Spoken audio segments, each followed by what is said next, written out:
Buenas, bienvenidos a un programa más de Praxis TV, programa de la Escuela de Filosofía de la Universidad Nacional de Costa Rica, en coproducción con especiales UCR de Canal 15. Hoy nos acompaña Abelardo Morales, académico de la Escuela de Sociología de la Universidad Nacional. ¿Cómo estás, Abelardo? Bien, y vos, Esteban, es un gusto estar aquí en tu programa. Muchas gracias por aceptar la invitación. Y hoy, bueno, la idea es que hablemos un poco sobre esos escenarios posibles que nos podríamos enfrentar en Costa Rica, podríamos ampliar a América Latina, en el mundo, posterior a la pandemia del COVID-19. Uno de los elementos que se ha discutido, que se tiende a hablar un poco, y es posible una de las posturas que ha tomado más fuerza en varios círculos, es la de la crisis del Estado neoliberal, del modelo neoliberal y la gestión del neoliberalismo. ¿Cómo ves vos si realmente podríamos pensar que hay una crisis al modelo neoliberal, o si más bien podríamos encontrar un recrudecimiento del mismo? Sí, yo estoy de acuerdo con la idea de que hay una crisis de este modelo económico, de esta forma de organización de la sociedad, de la economía y del Estado, a partir de las doctrinas del neoliberalismo, pero desde mi perspectiva esto es consecuencia, resultado de una crisis más amplia, ¿no? Es una crisis del modelo de acumulación, o sea, que es parte de las crisis históricas del sistema capitalista, por un lado, y por otro lado también es resultante de la crisis del modelo de organización de la sociedad, no solamente en torno al modelo de producción y en torno al modelo de organización del sistema económico, sino también es una crisis del modelo de organización cultural, de las formas de identidad y de subjetivación que en esta etapa reciente se han producido. Uh-huh.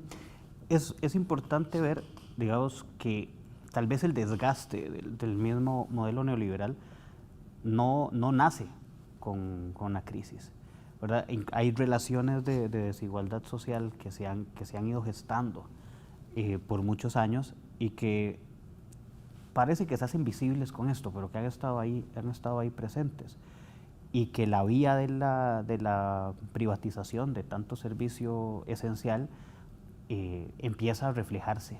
Entonces, ahora que vemos una pandemia, una situación con efectos económicos y sociales fuertes, que empieza incluso hasta a asustar a la claro. población, o a cuestionarse que si la gestión que se ha hecho de estos recursos en los mismos servicios públicos son los adecuados.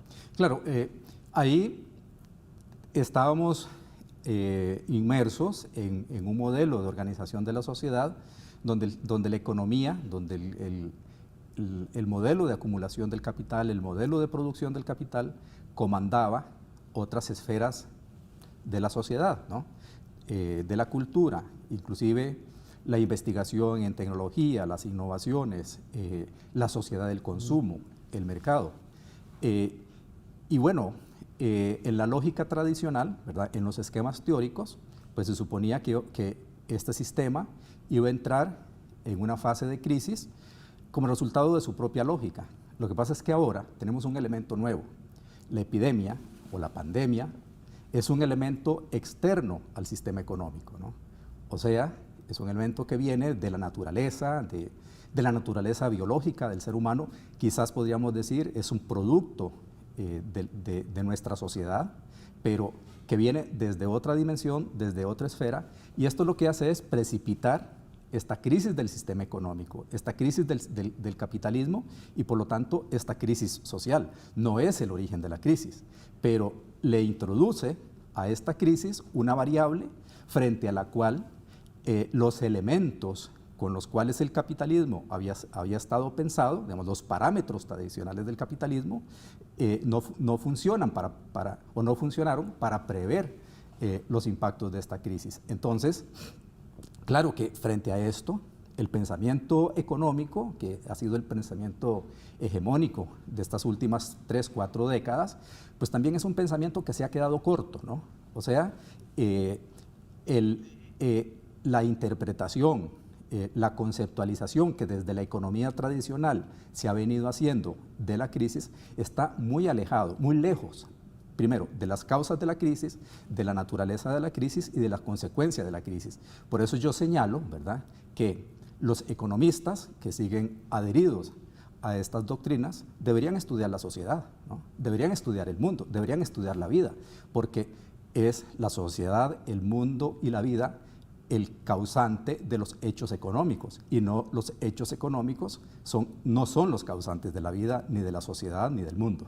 Esto me parece importantísimo, ¿sabes? Porque vemos, digamos, en efecto, una aceleración de un futuro esperado en la crisis esta.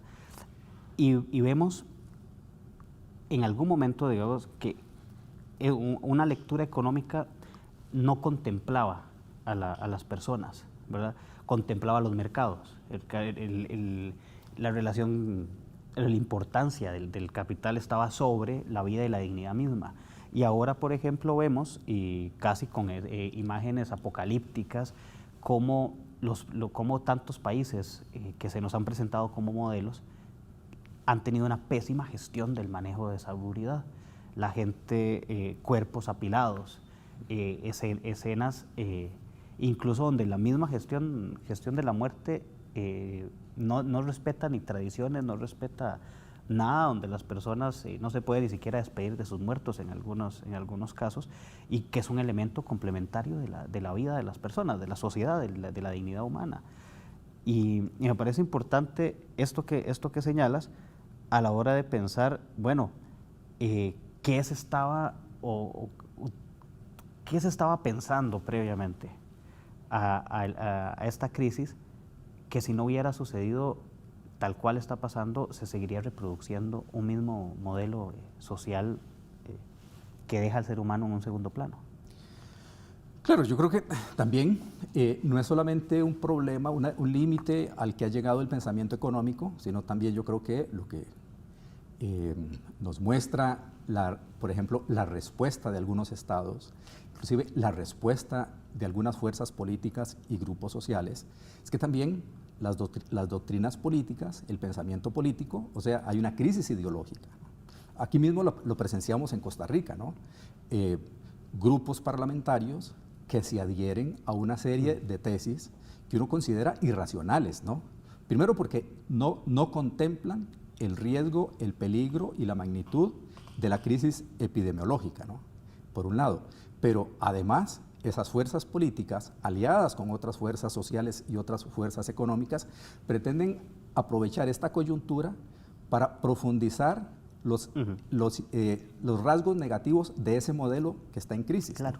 Vamos a ir a un corte y vamos a profundizar de esto, que me parece importantísimo, que veamos esa crisis ideológica en Costa Rica.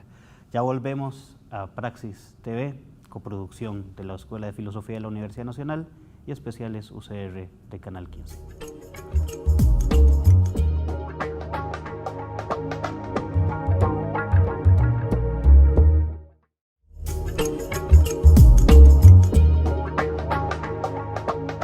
Regresamos a Praxis TV, programa de la Escuela de Filosofía de la Universidad Nacional de Costa Rica, en coproducción con especiales UCR de Canal 15. Continuamos hablando con Abelardo Morales, académico de la Escuela de Sociología de la Universidad Nacional. Abelardo, estabas mencionándonos una crisis ideológica que vemos en la Asamblea Legislativa, que vemos en el gobierno costarricense, y nos lleva a pensar, bueno, cuál es o cuál pareciera ser la postura y la propuesta del gobierno en tanto la gestión, no solo la gestión de la crisis, la gestión económica de la que nos vienen hablando desde que empezó el gobierno. Claro, yo creo que esta crisis ideológica no tiene solamente una naturaleza o una raíz en la dimensión ideológica de la política, ¿no? Sino que también creo que es una crisis del pensamiento contemporáneo, ¿no? Involucra a las ciencias sociales, ¿no? No solamente a la economía, y yo señalo que en ese sentido la crisis global del Estado, o sea, la falta de respuesta de algunos estados, inclusive de algunos estados centrales, a la crisis y a la epidemia, tiene que ver precisamente con la crisis de la organización del Estado, ¿no? Y eso entonces aquí en Costa Rica se manifiesta claramente. ¿En qué aspectos? Bueno, tenemos un Estado débil, ¿no? En el sentido de que a pesar, y eso lo reconocemos, ¿no?, de que ha habido una muy buena respuesta desde la dimensión de las instituciones sanitarias, del Ministerio de Salud, de la Caja Costarricense de Seguro Social, pues esa respuesta ha sido una respuesta que estuvo rodeada durante mucho tiempo de una serie de ataques ideológicos y políticos, de grupos económicos y de grupos políticos que pensaban o que pretendían que la salud se podía privatizar en este país, ¿verdad?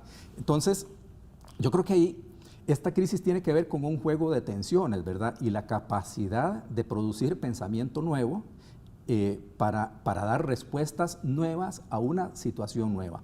Entonces, las respuestas del gobierno costarricense a mí no me sorprenden. O sea, si el gobierno hubiera respondido de otra manera, este gobierno sería milagroso. O sea, este gobierno sería mejor que el gobierno de Suecia, que el gobierno de China o que el gobierno de Singapur y que los gobiernos que han respondido, han desafiado esta problemática.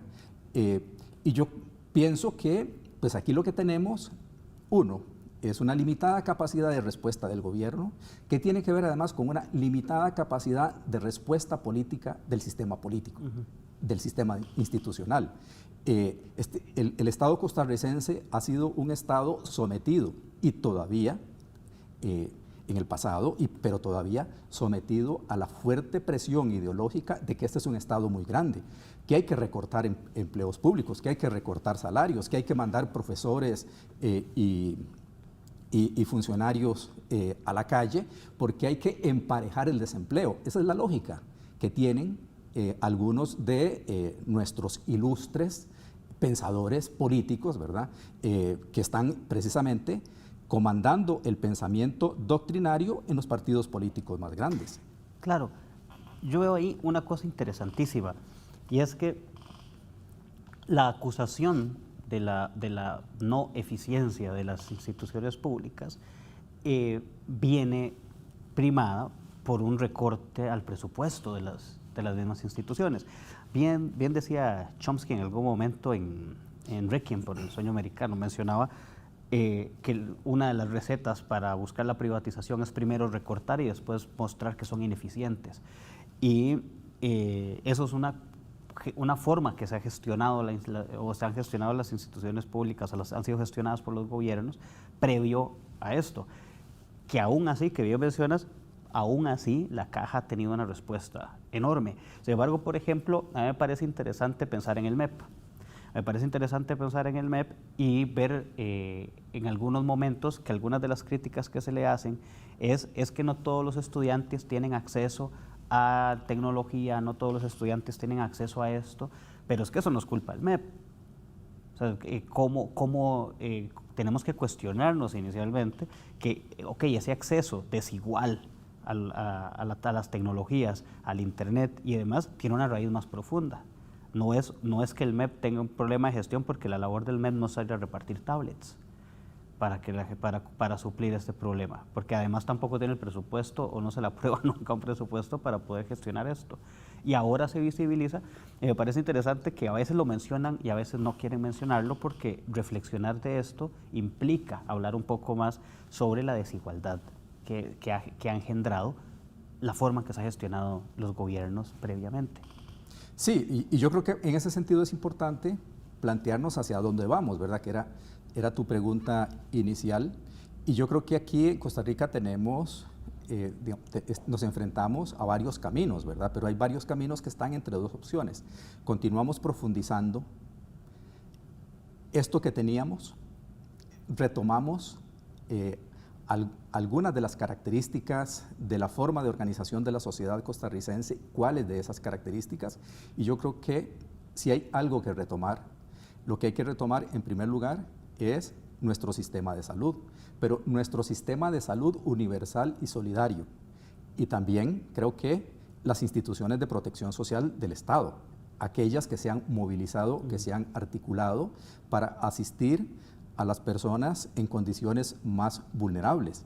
Y yo creo que debemos revisar hacia dónde seguir apostando en términos del desarrollo económico.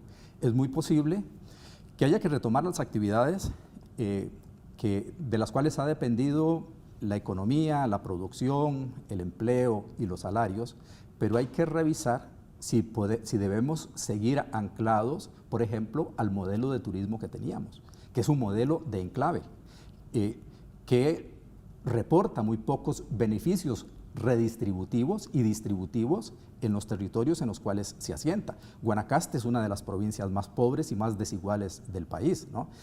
Lo mismo que la zona sur y la zona atlántica. O sea, la periferia es la mina del turismo en Costa Rica, las costas que están en la periferia, ¿no? Son las minas turísticas de Costa Rica, pero son aquellos lugares donde se concentra la pobreza, la mala distribución del ingreso, pero además la desconfianza ciudadana hacia el Estado y hacia los partidos políticos.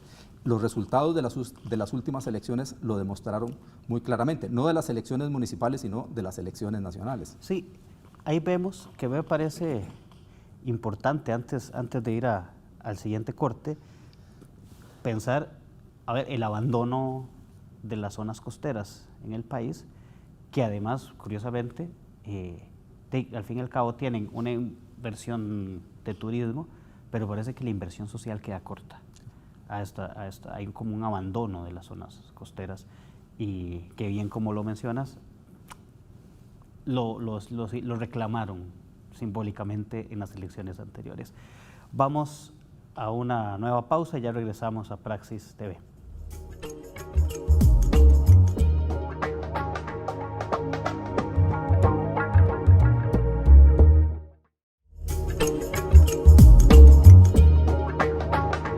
Regresamos a Praxis TV, programa de la Escuela de Filosofía de la Universidad Nacional de Costa Rica, en coproducción con especiales UCR de Canal 15.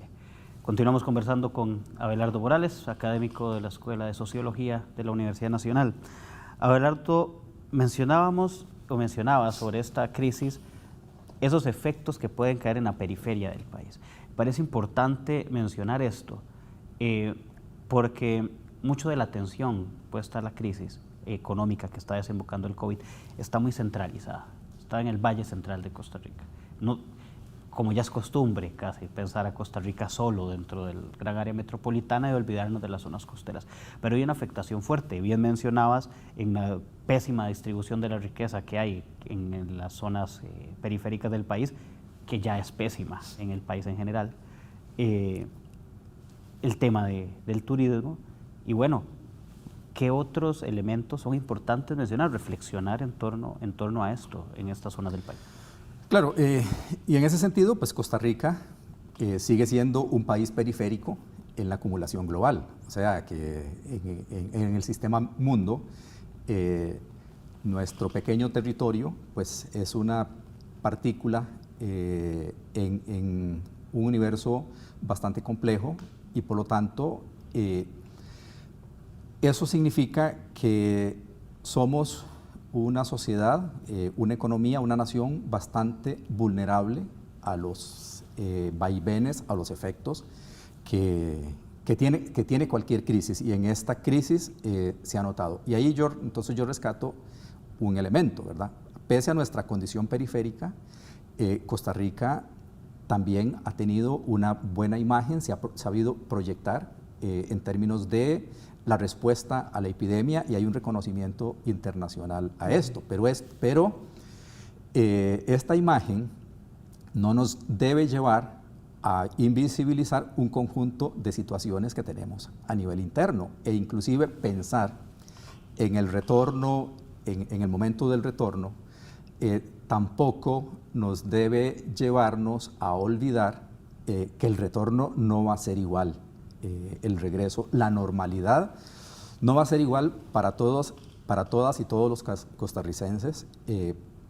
Por ejemplo, hay un dato de ayer del Ministerio de Salud, ¿no?, que como consecuencia de la situación y de las medidas de higiene y de protección que se están tomando, disminuyeron otro tipo de enfermedades como las diarreas y otros, y estas se expresaban con mayor fuerza, por ejemplo, en la zona Huetar Norte, la región central norte y en el Pacífico central.